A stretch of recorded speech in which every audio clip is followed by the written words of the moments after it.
If you're new to our channel, don't forget to hit the subscribe button.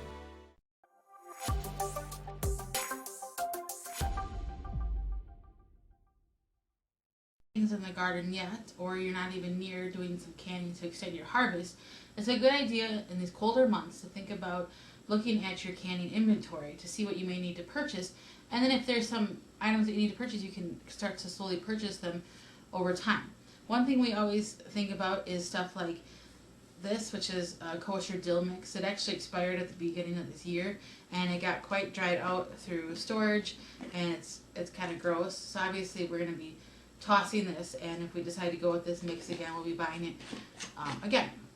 Things like fresh produce protector, you just want to check your dates, make sure that if it hasn't been opened, it hasn't expired or anything like that.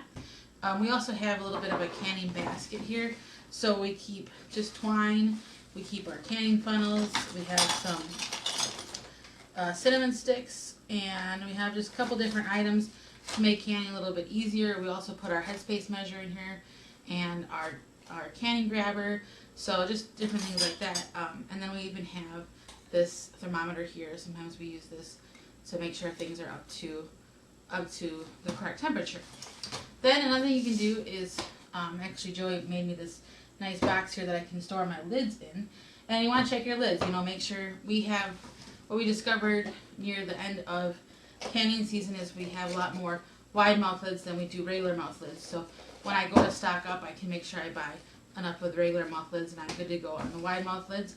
Things like pectin, you want to make sure you have, if you use a lot of regular pectin, or if you use a lot of pectin for low sugar, no sugar recipes, whatever you use, you want to make sure you have that on hand as well.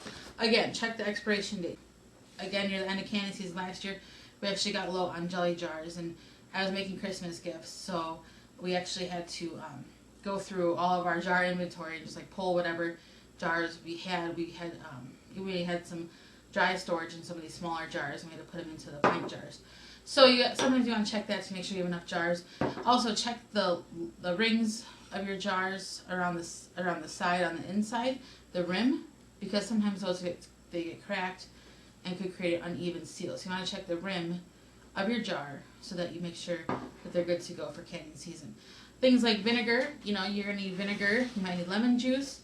You want to get those as well. But again, when you're at the store, check the expiration dates, because if that's going to expire before the end of canning season, then maybe you want to hold off on that. Or if you see a sale, things like that. So those are some good options. Maybe if you're going to do a lot of gifts, get some labels. These came with the canning jars, but if you have a certain type of label you like, go ahead and do that. And that way, when it starts to become canning time and you want to get going, you have everything ready, and you're not having to feel like an extra weight of expense if you can spread it out through a couple months. For more information, please visit thewisconsinvegetablegardener.com.